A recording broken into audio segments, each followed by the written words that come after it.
Providing equal access for all. That is the objective of strategic priority number 5, social inclusion and protection. In this episode of Jamaica Magazine, we explore how the government is empowering the disabled through the Disabilities Economic Empowerment Grant and later, getting the keys to your home. I'm Adrian Atkins and the pages of the magazine start turning right now.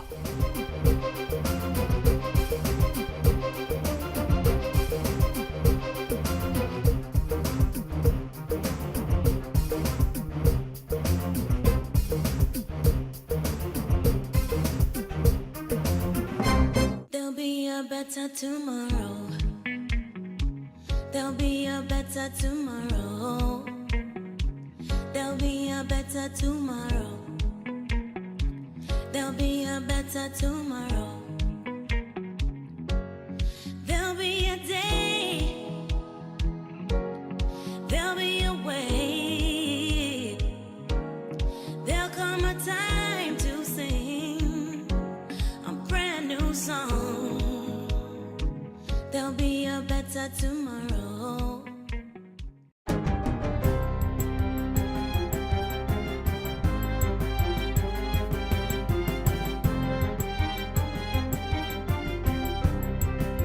Good day, I'm Stacey Ann Smith, and this is your GIS News for Wednesday, June 3. Government is to resume wage negotiations with the Police Federation this Friday. This comes after reports that rank-and-file police began industrial action Monday to protest the government's offer of a 6.5% increase in Year 1 and 5.5% in Year 2. That would include a 3.5% increment paid to members of the Jamaica Constabulary Force each year. On Tuesday, Minister with responsibility for the Public Service Horace Daly wrote to the Federation and formally invited the executive back to the negotiating table. The minister strongly recommended that all industrial action be discontinued, allowing for the industrial relations process to continue. The Minister of National Security and all relevant representatives of his ministry and the JCF will be in attendance at Friday's meeting. In the meantime, Minister Bunting has sought to assure the nation that measures are in place to ensure national security. Contingency measures have been put in place to mitigate the impact of the protest action, including the increased use of JDF personnel in support of the police. We will continue to strengthen these contingencies even as we appeal to the Police Federation to end its protest action and return to the negotiations. Meanwhile, the injunction barring rank-and-file police from continuing any form of industrial action remains in effect. Government obtained the injunction from the Supreme Court Tuesday night against the executive and all members of the Jamaica Police Federation. It mandates police personnel who are withholding their services by way of sick-out to report for work as and when scheduled. Attorney General Patrick Atkinson says failure to comply with the Supreme Court order will result in them being in contempt of court and liable to have their assets confiscated. The injunction is in effect for 28 days and the Supreme Court will revisit the matter on June 18 at 10 a.m.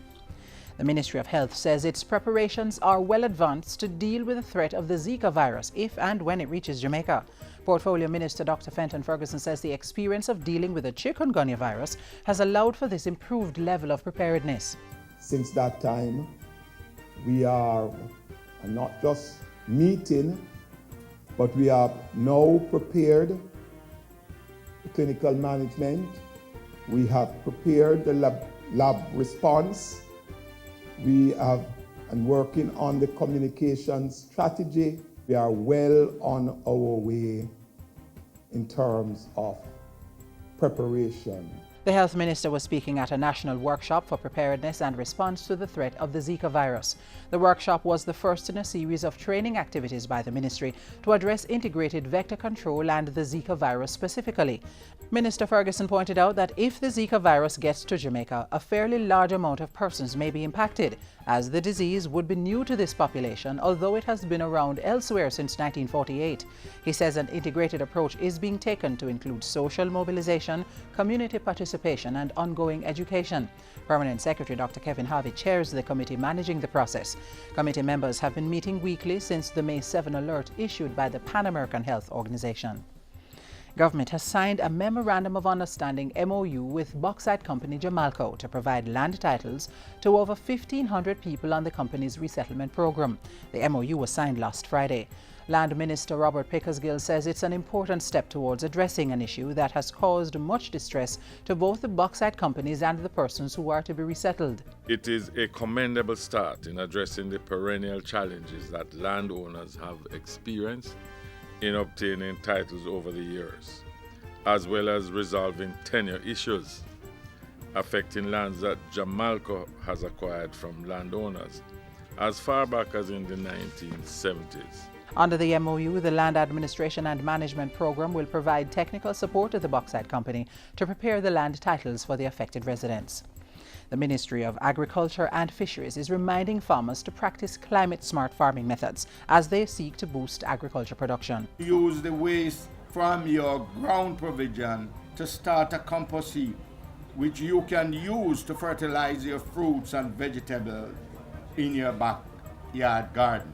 The RADA CEO was delivering an address on behalf of Portfolio Minister Derek Kelly at the 2015 staging of AgroFest. He said government was helping farmers to adapt to climate change by allocating $2.9 million to help them set up rainwater harvesting and irrigation systems. And finally, Environment Minister Robert Pickersgill says Jamaicans need to adopt better waste management practices to help preserve the environment. Waste management is everybody's business, including the role that the government is mandated to play. All products must be properly managed throughout their life cycle, from the point of manufacture and distribution to the point of use, reuse, recycling, recovery, or disposal. The minister was speaking on Sunday at a church service to launch National Environment Awareness Week. The week is being observed from May 31 to June 6 under the theme Our Planet Consume with Care. And that's it for JIS News Today. I'm Stacey Ann Smith. Thanks for watching. This is one time we don't want you to laugh. Staying safe on the road is a serious thing. Mr. Taxi driver and bus driver, take time, man. People, so one-stop driver and come off. Cyclists, motorcyclists, pedestrian, all road users using the head. Only if you use cell phone and drive. No, man. Idiot thing that. Road safety is no laughing matter. Because we want you to be around and laughing with us for a long time. A message from the National Road Safety Council and National Health Fund. We all share a desire to be financially independent. The government is assisting the disabled to achieve this dream through the Disabilities Economic Empowerment Grant. Let's learn how in strategic priority number 5, social inclusion and protection.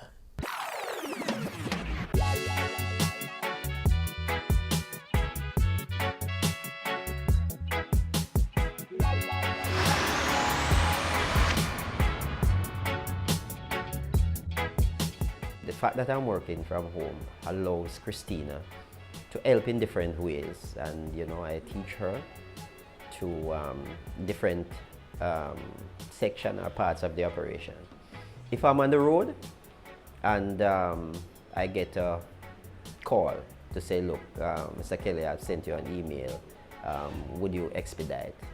I would call, if she's here, I said, look, go on the computer and look up this particular email, open it, and ask for certain specification. Like I'm working with my father, he called me and said I will open his emails.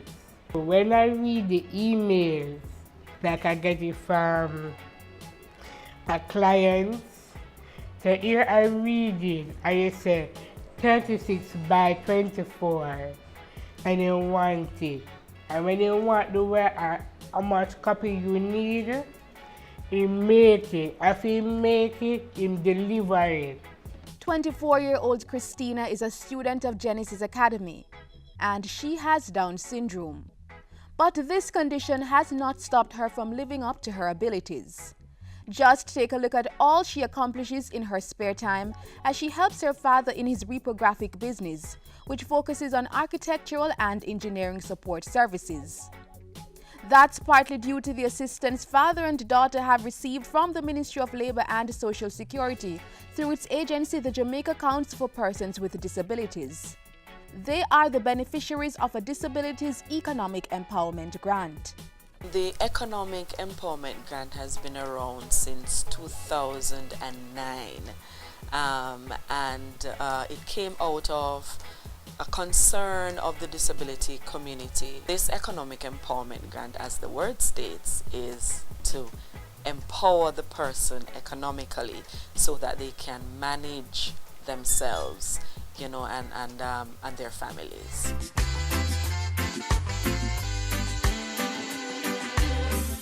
Many families have benefited from the grant, and to reach even more, government has increased its budgetary allocation from $15 to $17 million annually starting in the 2015-2016 fiscal year. $10 million of that will go directly towards offering grants to persons with disabilities, and the remaining $7 million will fund the purchase of assistive aid devices. A person applies for the grant, and the application is reviewed here at the Jamaica Council for Persons with Disabilities, and it is taken to a subcommittee of the National Advisory Board on Disabilities, and that subcommittee reviews the application based on a social report that would have been done by a social worker of the JCPD who would have visited the site that the business is supposed to be taking place, visited the home, you know, do a socioeconomic assessment of the individual with disabilities to see their capability of managing the project. To begin the application process, you should have a business plan or already be operating a business, like the Kellys who needed the grant for their business after a fire burnt down their previous establishment, forcing them to move the business to their home. I came to know about the empowerment grant based on a previous support I got from the foundation. So having learned, I went physically and got an application, fill the application out, state what if I am successful, what I would be doing with the grant. And in this case, I had a piece of equipment which would assist me greatly in my operation. And it was down and needed repairs. So I made the application and was successful. As in the case of Christina, a parent of a child with a disability who is also working in their business can apply for this grant. A parent can also apply on behalf of his or her child with a disability if that child is running his or her own business. For an individual, the grant funding can be as much as $150,000.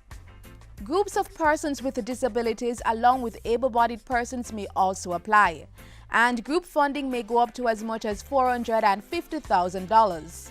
In order to apply for the grant, here are the requirements. You have to have a disability, first of all. You have to be registered with the Jamaica Council for Persons with Disabilities. For persons doing the business, you must have a business plan. You must have your TRN, and the business owner from which you are purchasing, or the supplier from which you are purchasing, they must have their TRN also. If you're successful on your application, then you'll need to do a compulsory business training exercise which is done in partnership with the Jamaica Business Development Corporation, JBDC. This exercise is to help approved applicants with basic money management and business management practices, as well as other skills needed in the successful execution of a business. So after they have gone through this training, then they can begin their project.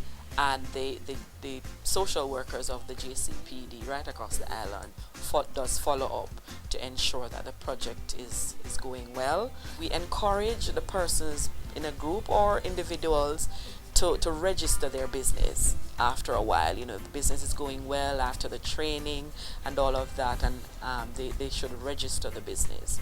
They are also encouraged to ensure that they are contributing to the national insurance scheme so that when they retire, they can benefit.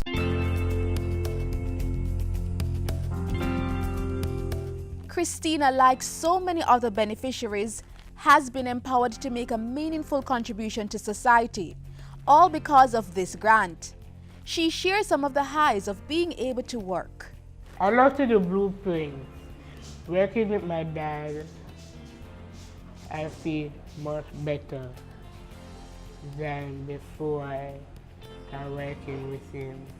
To get an Economic Empowerment Grant application form, visit the nearest National Insurance Scheme NIS office across the island or go to the Jamaica Council for Persons with Disabilities head office at 18 Ripon Road in Kingston.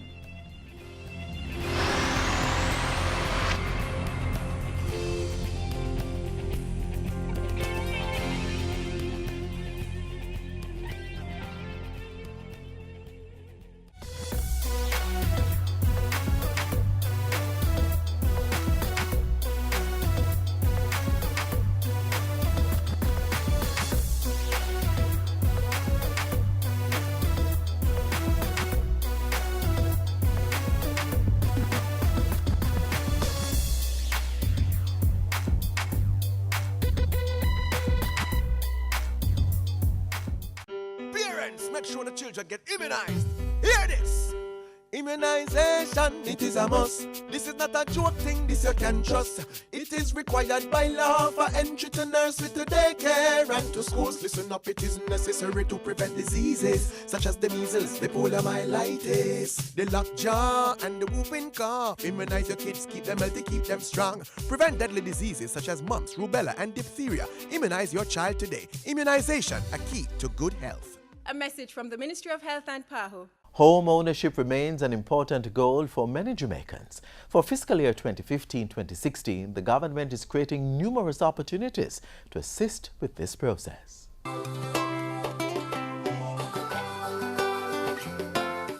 path to growth hinges on the provision of shelter and security of tenure for all Jamaicans.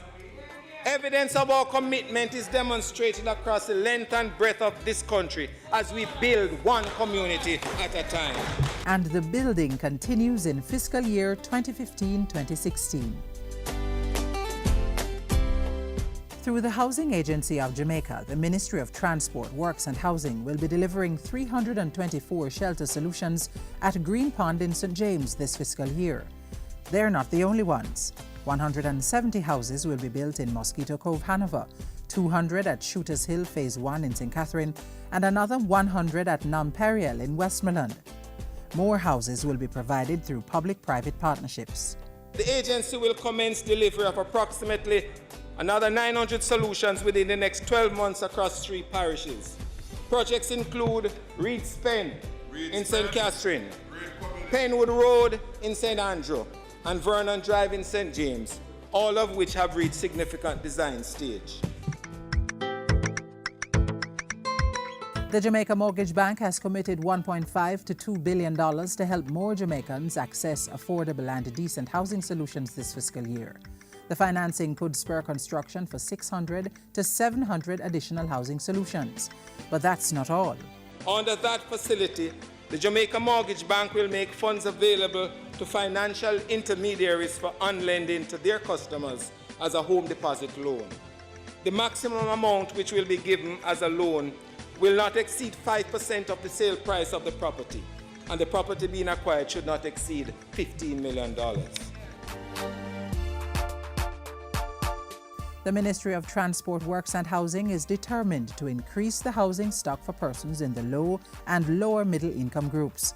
In partnership with other government and non-government agencies, lands have been identified to produce 5,962 lots under the low-income housing project. 3,010 are to be designed and developed in the first phase of the program. These lots will be utilized to construct housing units under the joint Ministry of Transport, Works and Housing, the Housing Agency of Jamaica, Food for the Poor program, and the National Housing Trust Small Contractor program. $7.86 billion will be used to establish the lots, while a little more than $5 billion will fund the construction of housing units. 3.9 will be required in this financial year. Of the total amount, the National Housing Trust will provide a total of $3.9 billion over a 3-year period, which will leave a deficit of $9 billion, for which funding will be sought from other sources, one of which is the Petro-Caribe Fund.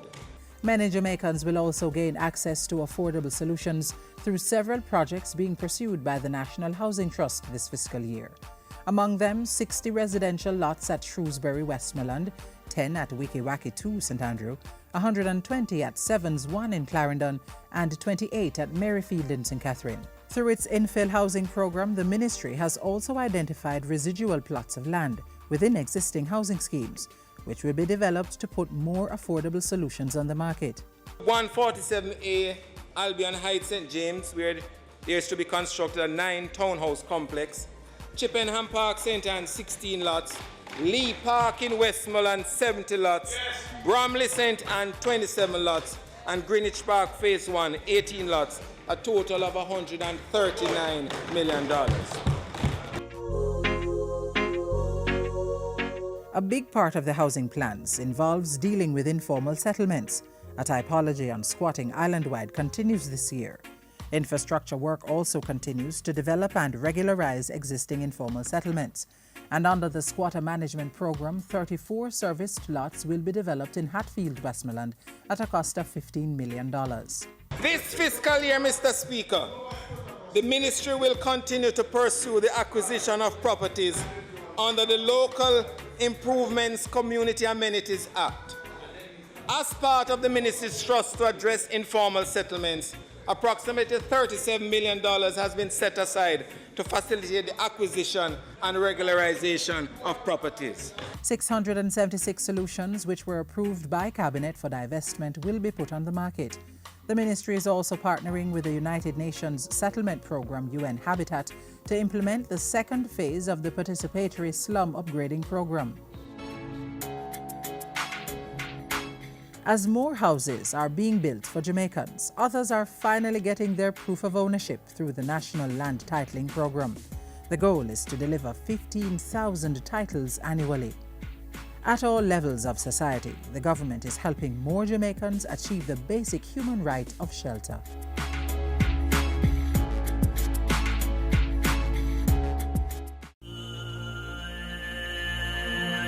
Prevent chikungunya. Get rid of mosquito breeding sites around the home.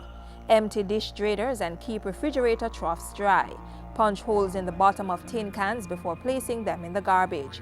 Keep houseplants in damp soil instead of water and keep flowerpot saucers dry.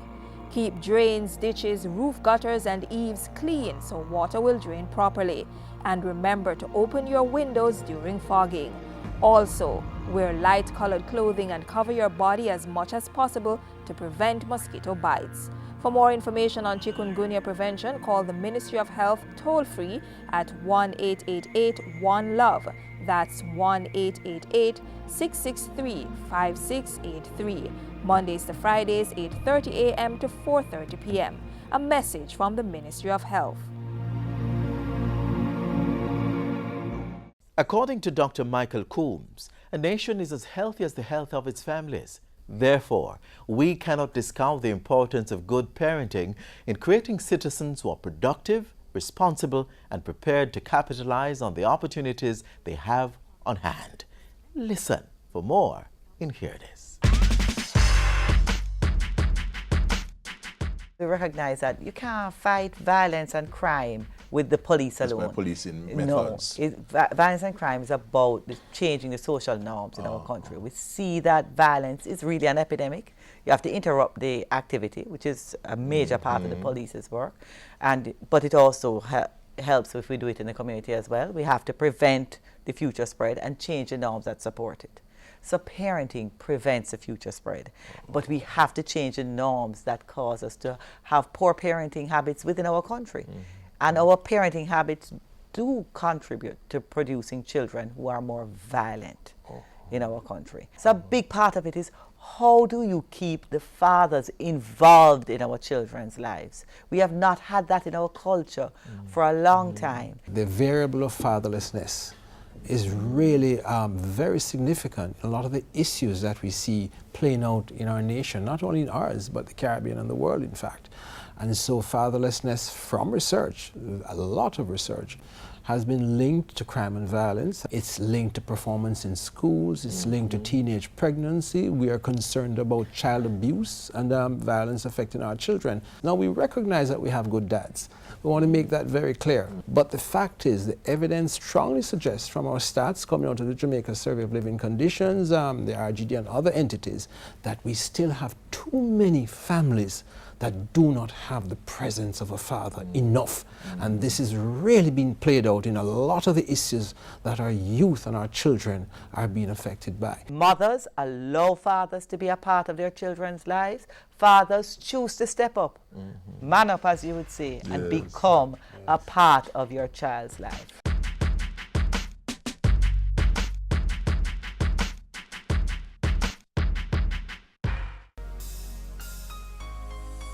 How well do you know your child? What he or she likes or dislikes? Favorite food or color? How about who their friends are? Make the time. Get to know your child. It helps to build their relationship. Makes it easy to keep them safe, and it helps their development process.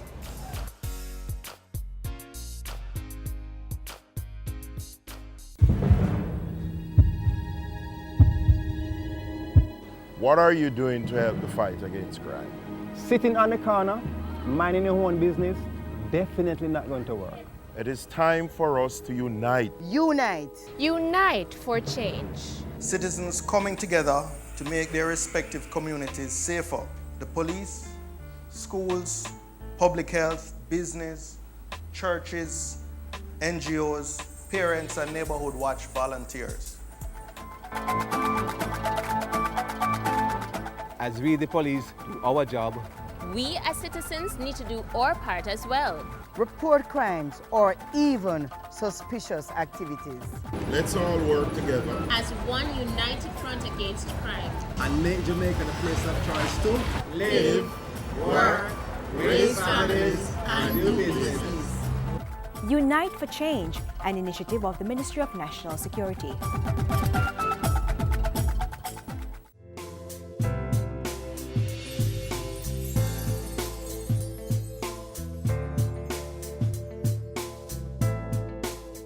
Our time is up for this edition of Jamaica Magazine. Join us again tomorrow, same place, same time.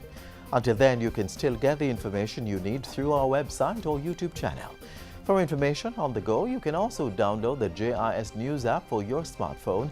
Keep sharing your thoughts with us by using our Twitter or Facebook pages. I'm Adrian Atkinson. On behalf of the dedicated production team here at the JIS, thank you for watching.